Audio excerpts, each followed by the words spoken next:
Hello दोस्तों, good evening. आप सभी का बहुत बहुत स्वागत है आप सभी का अपने यूट्यूब चैनल परीक्षा की शिक्षा में। आशा कर रहा हूँ कि आप सभी अच्छे होंगे, आपकी तैयारी भी एकदम अच्छे तरीके से चल रही होगी। तो जो बच्चे क्लास में पहली बार क्लास में नए हैं, चैनल को सब्सक्राइब करके हमारे साथ जुड़ जाइए। देखिए आपकी जो तैयारी हमारे चैनल पर अब कंप्लीट हो रही है। सामान्य ज्ञान की क्लास, रीजनिंग की क्लास, हिंदी की क्लास, उसका कला वर्ग की क्लास, आपको सभी क्लासेस हमारे चैनल पर अभी मिल रही है। तो चैनल को जल्दी से सब्सक्राइब करके हमारे साथ जुड़ जाइए साथियों। और जो क्लासेस की जो पीडीएफ अगर आप चाहते हैं तो हमारे टेलीग्राम का चैनल डिस्क्रिप्शन में नीचे दिया गया है, वहाँ से जाकर जुड़ जाइए, आपको वहाँ से पीडीएफ मिल जाएगी साथियों।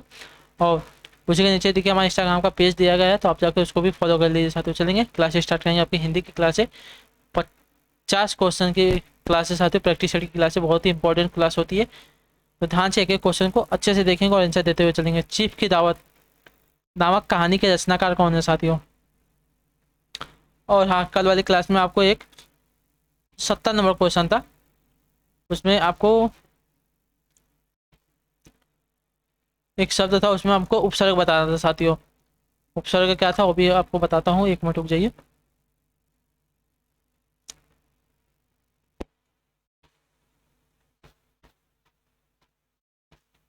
असुरक्षित, असुरक्षित में हमको उपसर्ग बताना था ना।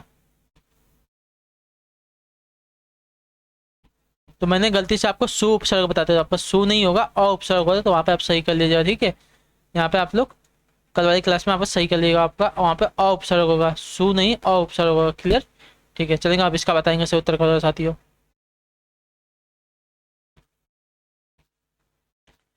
चीफ की दावत नामक कहानी के रचनाकार कौन है साथियों? इसका सही उत्तर क्या हो जाएगा?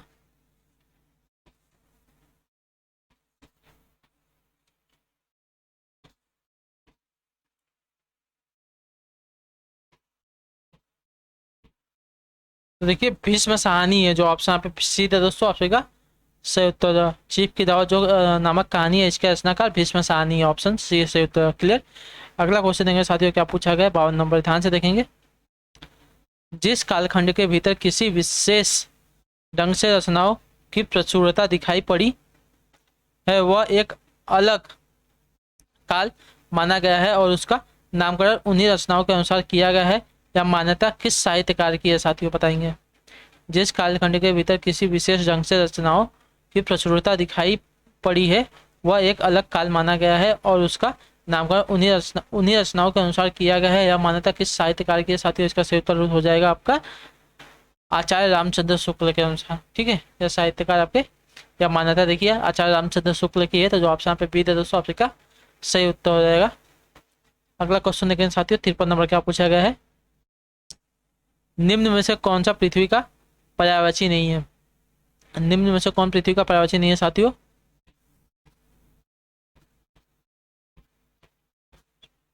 रत्नगर्भा जो ऑप्शन यहाँ पे पृथ्वी का पर्यायवाची है, हमसे पूछा है। निम्न में से कौन सा आपका पृथ्वी का पर्यायवाची है हमके? तो रत्नगर्भा जो देखा दिया गया आपका पृथ्वी का पर्यायवाची होता है साथियों, ठीक है। जो ऑप्शन यहाँ पे ए दिया दोस्तों ऑप्शन का राइट आंसर हो जाएगा। क्लियर? अगला क्वेश्चन देखें साथियों, 54 नंबर क्या पूछा गया है। संस्कृत के ऐसे शब्द जिन्हें हम ज्यों का त्यों प्रयोग कर लेते हैं क्या कह जाते हैं? बहुत और बताया हूं आपको क्या होगा। संस्कृत के ऐसे शब्द जिन्हें हम ज्यों के त्यों प्रयोग कर लेते हैं वह क्या कहलाते हैं? तो ऐसे शब्द आपको देखिए तत्सम शब्द कहलाते हैं, जो ऑप्शन यहाँ पे ये दे दोस्तों ऑप्शन का राइट आंसर हो जाएगा। क्लियर? अगला क्वेश्चन देखें साथियों, 55 नंबर क्या पूछा गया है। आचार्य रामचंद्र शुक्ल मूलतः थे क्या? कवि थे, कहानीकार थे, आलोचक थे, उपन्यासकार थे? रामचंद्र शुक्ल आपके देखिए आलोचक थे, जो ऑप्शन यहाँ पे सीधा दोस्तों आपसे का राइट आंसर। अभी इनके बारे में हमने ऊपर पढ़ा था, तो जो ऑप्शन यहाँ पे सीधा दोस्तों आपसे के राइट आंसर आलोचक थे। क्लियर? अगला क्वेश्चन देखें साथियों, 56 नंबर। निम्नलिखित में से कौन सी भाषा संस्कृत भाषा की अपभ्रंश है? निम्नलिखित में से कौन सी भाषा है जो संस्कृत भाषा की अपभ्रंश है साथियों? इसका सही उत्तर हो जाएगा पाली भाषा। जो पाली भाषा है देखिए संस्कृत भाषा की अपभ्रंश है, जो ऑप्शन यहाँ पे बी दिया दोस्तों सही उत्तर हो जाएगा आप सभी के लिए। अगला क्वेश्चन देखें साथियों, 57 नंबर क्या पूछा गया है। 57 है, निम्नांकित में से नवीन विकसित ध्वनिया कौन सी है? निम्नांकित में से नवीन विकसित ध्वनिया कौन सी साथियों? 57 पे सही उत्तर क्या हो जाएगा?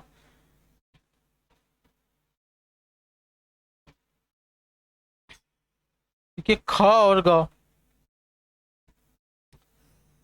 आपकी नवीन विकसित ध्वनियां हैं। तो जो ऑप्शन यहाँ पे ए दे दोस्तों ऑप्शन का राइट आंसर हो जाएगा।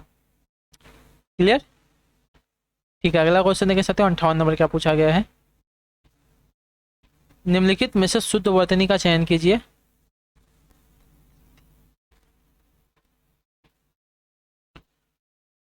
तो अपकृति, अपकृति, अपकृति जो ऑप्शन यहाँ पे ए वाला दिया गया दोस्तों ऑप्शन का शुद्ध वर्तनी शब्द हो जाएगा। ठीक है, अपकृति। ठीक है, अगला क्वेश्चन देखें साथियों क्या पूछा गया है। 59 नंबर है, बताना है इस पे से उत्तर क्या होगा साथियों। निम्नलिखित में से कौन सा शब्द वृद्धि संधि का उदाहरण नहीं है साथियों। वृद्धि संधि का उदाहरण नहीं है साथियों, कौन सा शब्द है। तो ये भी देखिए वृद्धि संधि का है, ये भी वृद्धि संधि का है, यहाँ पे भी देखिए वृद्धि संधि है। देखिए गुरु उपदेश, यहाँ पे देखिए आपकी क्या बोलते हैं वृद्धि संधि का उदाहरण नहीं है साथियों, यहाँ पे देखिए आपकी गुण संधि हो जाएगी, गुरु उपदेश। ठीक, जो ऑप्शन यहाँ पे सीधा दोस्तों ऑप्शन का राइट आंसर हो जाएगा। क्लियर? अगला क्वेश्चन देखेंगे साथियों 60 नंबर क्या पूछा गया है। आचार्य विश्वनाथ प्रसाद मिश्र ने रीतिकाल को श्रृंगार काल नाम दिया, लेकिन उन्होंने इस पर जो ग्रंथ लिखा उसका नाम हिंदी का श्रृंगार काल नहीं बल्कि उनका नाम है। तो बताना है किसका नाम है साथियों, इसका सही उत्तर क्या हो जाएगा। आचार्य विश्वनाथ प्रसाद मिश्र ने रीतिकाल को श्रृंगार काल नाम दिया, लेकिन उन्होंने इस पर जो ग्रंथ लिखा उसका नाम हिंदी का श्रृंगार काल नहीं बल्कि उसका नाम क्या है, हमको बताना है। क्या उत्तर हो जाएगा साथियों। तो उसका देखिए हिंदी साहित्य का इतिहास भाग 2 है उसका नाम। तो जो ऑप्शन यहाँ पे डी दे दोस्तों ऑप्शन का राइट आंसर हो जाएगा। ठीक है, आचार्य विश्वनाथ प्रसाद मिश्र ने रीतिकाल को देखिए श्रृंगार काल का नाम दिया, लेकिन उन्होंने इस पर जो ग्रंथ लिखा उसका नाम हिंदी का श्रृंगार काल नहीं बल्कि हिंदी साहित्य का इतिहास भाग 2 लिखा है। तो जो ऑप्शन यहाँ पे डी दे दोस्तों ऑप्शन का राइट आंसर। क्लियर? अगला क्वेश्चन देखें साथियों क्या पूछा गया है। 61 नंबर है। निम्नलिखित में से रीति मुक्त कवि को पहचानिए। रीति मुक्त कवि को पहचाना है घनानंद, बिहारी लाल, देव भूषण। तो रीति मुक्त कवि आपका देखिए घनानंद, जो ऑप्शन यहाँ पे ए दे दोस्तों ऑप्शन का राइट आंसर 61 पे। क्लियर है? अगला क्वेश्चन देखें साथियों 62 नंबर क्या पूछा गया है। भाषा मुंशी के नाम से किससे जाना जाता है साथियों। भाषा मुंशी के नाम से किससे जाना जाता है। तो भाषा मुंशी के नाम से देखिए आपका लल्लू लाल जी को, जो ऑप्शन यहाँ पे डी दे दोस्तों सही उत्तर। भाषा मुंशी के नाम से लल्लू लाल जी को जाना जाता है साथियों। क्लियर है? अगला क्वेश्चन देखें साथियों क्या पूछा गया है। 63 नंबर है। जाटू किस बोली का उपनाम है साथियों। 63 पे सही उत्तर। जाटू किस बोली का उपनाम है। तो जाटू आपका देखिए हो जाएगा बांगुर बोली का, जो ऑप्शन यहाँ पे बी दे दोस्तों ऑप्शन का राइट आंसर हो जाएगा। क्लियर है? 63 बांगुर किस बोली का उपनाम है। तो जाटू किस बोली का उपनाम है। तो बांगुर का। क्लियर? अगला क्वेश्चन देखें साथियों 64 नंबर क्या पूछा गया। कालक्रम की दृष्टि से निम्नलिखित उपन्यासों को सही अनुक्रम में लगाना है हमको। तो सही उत्तर क्या हो जाएगा।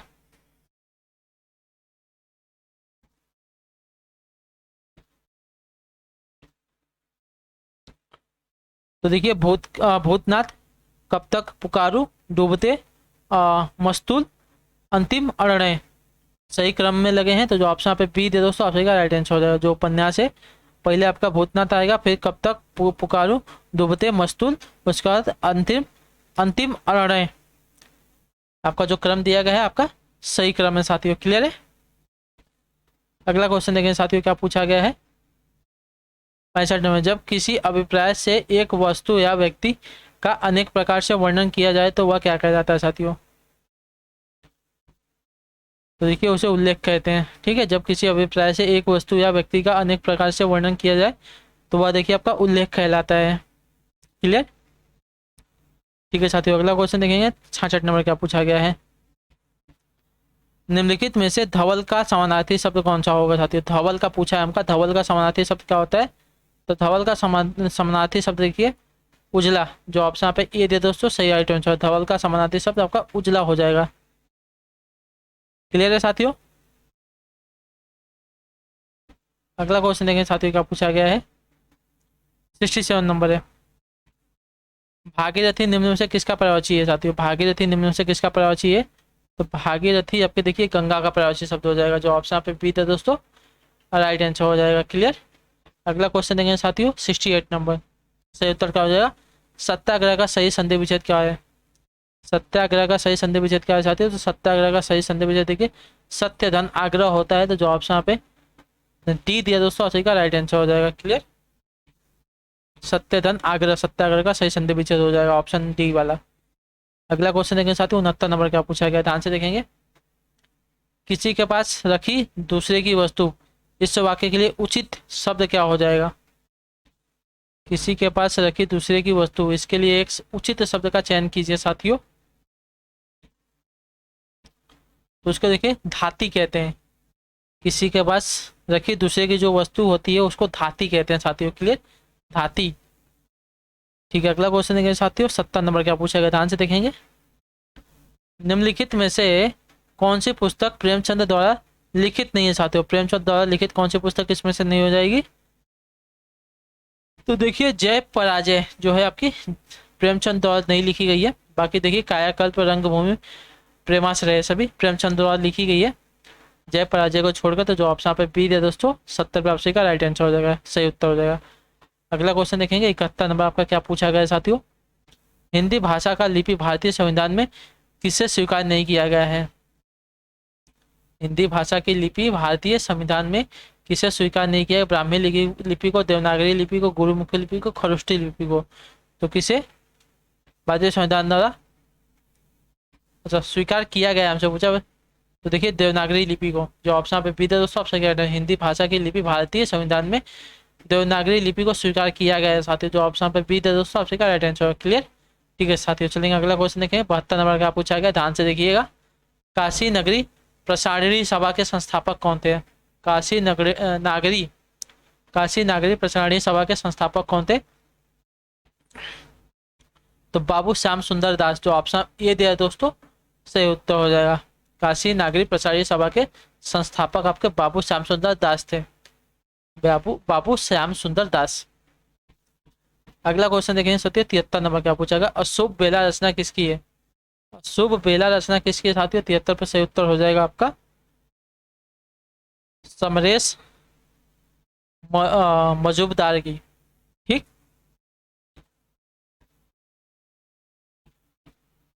ठीक है। अशुभ बेला किसकी रचना है? अशुभ बेला देखिए समरेश मजूमदार की रचना है साथियों। 73 पे आपका ऑप्शन सी राइट हो जाएगा। क्लियर है यहाँ तक?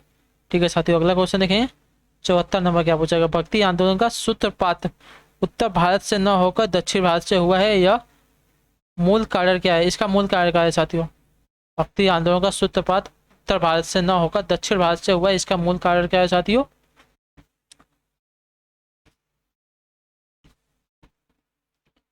देखिए दक्षिण भारत व्यापारिक केंद्र था, जिसे धर्मावलंबियों वहां आकर बसे थे। जो ऑप्शन यहाँ पे सी दिया दोस्तों आप सभी का सही उत्तर हो जाएगा। क्लियर है? नहीं दिख रहे? भक्ति आंदोलन का सूत्रपात उत्तर भारत से न होकर दक्षिण भारत से हुआ था, इसका मूल कारण क्या था? तो दक्षिण भारत में जो दक्षिण भारत व्यापारिक केंद्र था और यहाँ पे जो आए थे धर्मावलंबी यहीं पर आकर बसे थे व्यापारिक केंद्र होने के कारण। तो जो ऑप्शन यहाँ पे सी दिया दोस्तों आप सभी का राइट आंसर हो जाएगा। ठीक है, इसी की वजह से जो आपका भक्ति आंदोलन है उत्तर भारत से नहीं दक्षिण भारत से हुआ था। क्लियर है? अगला क्वेश्चन देखेंगे 75 नंबर क्या पूछा गया साथियों। कामायनी को फैंटेसी किस विद्वान ने कहा है? कामायनी को फैंटेसी किस विद्वान ने कहा है? तो कामायनी को फैंटेसी कहने वाले विद्वान आपके हैं देखिए गजानन माधव मुक्तिबोध।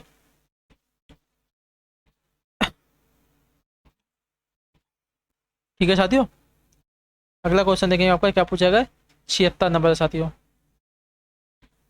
देश में एकमात्र किस राज्य की राजभाषा अंग्रेजी है साथियों? देश में एकमात्र किस राज्य की राजभाषा आपकी इंग्लिश है? इसका सही उत्तर क्या हो जाएगा?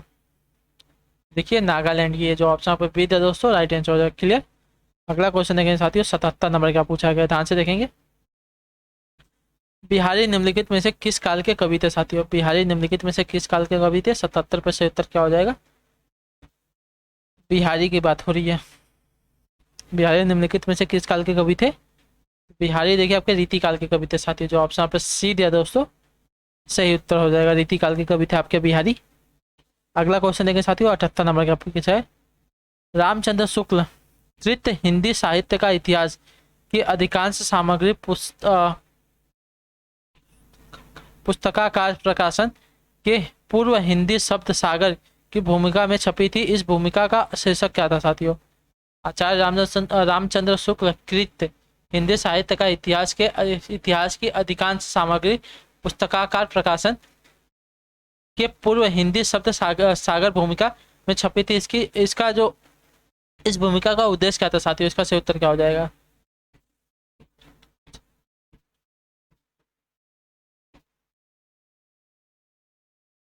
तो इसका देखिए हिंदी साहित्य का विकास, जो इसका शीर्षक था हिंदी शब्द सागर भूमिका का जो शीर्षक था हिंदी साहित्य का विकास था। तो जो ऑप्शन पे बी थे दोस्तों, ऑप्शन का सही उत्तर हो जाएगा 78 पे। क्लियर है? ठीक है साथियों, अगला क्वेश्चन देखेंगे क्या पूछेगा। 79 नंबर है, अवधी भाषा के सर्वाधिक लोकप्रिय महाकाव्य का नाम क्या है? अवधी भाषा के सर्वाधिक लोकप्रिय महाकाव्य का नाम क्या है साथियों? देखिए रामचरितमानस है। अवधी भाषा का सर्वाधिक लोकप्रिय महाकाव्य का नाम आपका रामचरितमानस है। तो जो ऑप्शन पे डी दिया दोस्तों, 79 पे आपका राइट आंसर। अगला क्वेश्चन देखेंगे साथियों 80 नंबर क्या पूछा गया, ध्यान से देखेंगे। 80 है, जिस कालखंड के भीतर किसी विशेष ढंग से रचनाओं की प्रचुरता दिखाई पड़ती है वह एक अलग काल माना गया है और उसका नामकरण उन्हीं रचनाओं के अनुसार किया गया है। यह मान्यता किस इतिहासकार की है साथियों?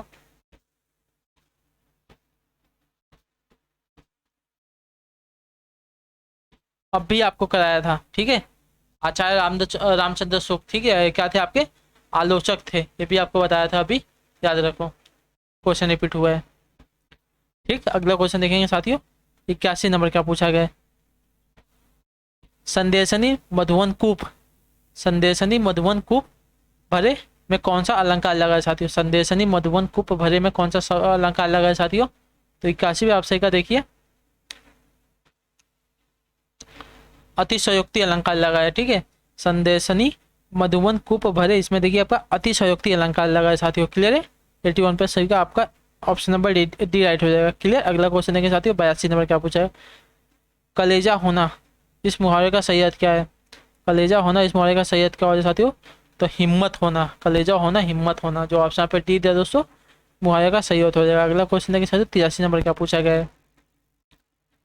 जिस छंद के पहले तथा तीसरे चरण में 13 और दूसरे तथा चौथे चरण में आपके 11 मात्रा होती है वह छंद क्या कहलाता है? पहले और तीसरे चरण में आपकी कुल 13 मात्रा और दूसरे और चौथे चरण में आपकी 11 मात्रा होती है, वह छंद आपका क्या कहलाता है? तो वह छंद आपका देखिए दोहा कहलाता है, जो ऑप्शन यहाँ पे डी दोस्तों आपका राइट आंसर हो जाएगा। क्लियर, अगला क्वेश्चन देखेंगे। दोहे के पहले और तीसरे चरण में आपकी 13 मात्रा है और दूसरे और चौथे चरण में आपकी 11 मात्रा होती हैं। मुख्य का विलोम क्या होता है साथियों? मुख्य का विलोम क्या होता है? मुख्य का विलोम आपका क्या होता है साथियों? गौड़ होता है, जो ऑप्शन यहाँ पे ये दे दोस्तों ऑप्शन का राइट है। मुख्य का विलोम आपका गौड़ हो जाएगा, गौड़। क्लियर, अगला क्वेश्चन है साथियों 85 नंबर क्या पूछा गया है। नाश कर देना के लिए सही मुहावरा क्या हो जाएगा? नाश कर देना, इसके लिए सही मुहावरा क्या हो जाएगा साथियों? तो नाश कर देना यानी कि देखिए किसी काम पर पानी फेर देना, जो ऑप्शन यहाँ पे बी दिया दोस्तों सही का राइट आंसर हो जाएगा 85 पे। नाश कर देना यानी कि किसी काम पर पानी फेर देना साथियों। नाश कर देने के लिए सही मुहावरा आपका क्या हो जाएगा? पानी फेर देना। अगला क्वेश्चन देखें साथियों 86 नंबर क्या पूछा गया है। निम्नलिखित में से किससे हिंदी की मूल उत्पत्ति हुई है साथियों? हिंदी की मूल उत्पत्ति किससे हुई है? तो हिंदी की मूल उत्पत्ति देखिए कि सौर सेनी अपभ्रंश से हुई साथियों, जो ऑप्शन पे डी दिया दोस्तों 86 पे आपसे का राइट आंसर हो जाएगा। ध्यान से देख लेंगे। क्लियर है, अगला बढ़ेंगे। अगला प्रश्न है आपका, निम्न शब्दों में से सही वर्तनी वाले शब्द का चयन कीजिए। पूंजीवाद कौन सा सही हो जाएगा? पूंजीवाद, पूंजीवाद देखिए आपका ऑप्शन नंबर बी वाला सही हो जाएगा साथियों, ठीक है। इसकी वर्तनी शुद्ध पूंजीवाद। क्लियर, ठीक है साथियों, अगला क्वेश्चन देखेंगे 88 नंबर। रोग पीड़ित में प्रयुक्त हुए समास को बताइए। रोग पीड़ित में कौन सा समास लगा है साथियों? तो रोग से पीड़ित, देखिए आपका तत्पुरुष समास है। ठीक है, रोग से पीड़ित, इसमें आपका तत्पुरुष समास लगा है, जो ऑप्शन पे डी था दोस्तों राइट आंसर हो जाएगा। क्लियर। अगला क्वेश्चन देखें साथियों, 79 नंबर का पूछा गया है। निम्नलिखित में से किसे रसराज कहा जाता है साथियों? निम्नलिखित में से किसे रसराज कहा जाता है? तो रसराज देखिए आपका श्रृंगार रस को कहा जाता है साथियों, जो ऑप्शन ए दिया दोस्तों सही उत्तर हो जाएगा। क्लियर। रसराज किसे कहा जाता है? श्रृंगार रस को। 90 नंबर है साथियों। हरिवंश राय बच्चन के प्रथम बार, हरिवंश राय बच्चन ने प्रथम बार जीवन और मानवीयता के प्रति अपने पौड़ भावों की वाणी किस कृति में दी थी साथियों? बताएंगे इसका उत्तर क्या हो जाएगा। तो देखिए प्रणय पत्रिका में हरिवंश राय बच्चन ने प्रथम बार जीवन और मानवीयता की प्रति अपने पौड़ भावों की जो वाणी है, प्रणय पत्रिका जो उनकी कृति थी, इसमें दी है प्रणय पत्रिका में। ठीक है, तो जो ऑप्शन पे ये दे दोस्तों ऑप्शन का राइट आंसर है। ठीक, पौड़ भावों की वाणी। अगला क्वेश्चन देखेंगे साथियों, 91 नंबर का पूछा गया है, ध्यान से देखेंगे। अभिज्ञ का विलोम शब्द क्या हो जाएगा साथियों? अभिज्ञ का विलोम क्या होता है? अभिज्ञ का विलोम देखिएगा अनभिज्ञ हो जाएगा, जो ऑप्शन पे बी था दोस्तों ऑप्शन का राइट आंसर होगा 91 में। क्लियर है। ठीक है साथियों, अगला क्वेश्चन देखेंगे साथियों, 92 नंबर क्या पूछा गया है, बताने की कोशिश करेंगे। तुलसी गंग दुए भव सुखविन के सरदार, यह कथन किसका है साथियों? किसका कथन है? तुलसी गंग दुओ भय सुखविन के सरदार, यह किसका कथन है साथियों? 92 में सही उत्तर हो जाएगा देखिए भिखारी दास का है, जो ऑप्शन पे सीधा दोस्तों ऑप्शन का राइट आंसर हो जाएगा। तुलसी गंग दुओ भय सुखविन के सरदार, भिखारी दास का कथन है। क्लियर है। अगला क्वेश्चन देखें, 93 नंबर का पूछा गया साथियों। जो वैध की बातें करता हो इसके लिए एक शब्द क्या हो जाएगा बताइए? जो वैध की बातें करता हो उसको क्या कहते हैं एक शब्द में? तो दूसरे देखिए वाचाल कहते हैं, बहुत बोलने वाला, वैध की बात करने वाला उसको वाचाल कहेंगे साथियों। ऑप्शन आपका यहाँ पे ए राइट हो जाएगा। क्लियर। जो वैध की बातें करता हो उसके लिए एक शब्द आपका हो जाएगा वाचाल। अगला क्वेश्चन देखेंगे साथियों, 94 नंबर का पूछा गया है, ध्यान से देखेंगे। किसी संस्था के 25 वर्ष पूरे होने पर जो उत्सव होता है उसके लिए उपयुक्त शब्द क्या हो जाएगा? किसी संस्था के 25 वर्ष पूरे होने पर जो उत्सव होता है उसके लिए उपयुक्त शब्द क्या हो जाएगा साथियों? तो उसको देखिए रजत जयंती कहते हैं साथियों। ठीक है, जो ऑप्शन यहाँ पे बी दे दोस्तों आपसे आंसर। किसी संस्था के 25 वर्ष पूरे होने पर जो उत्सव होता है उसके लिए देखिए आपको उसको क्या कहते हैं? तो उसको देखिए रजत जयंती कहते हैं। ठीक।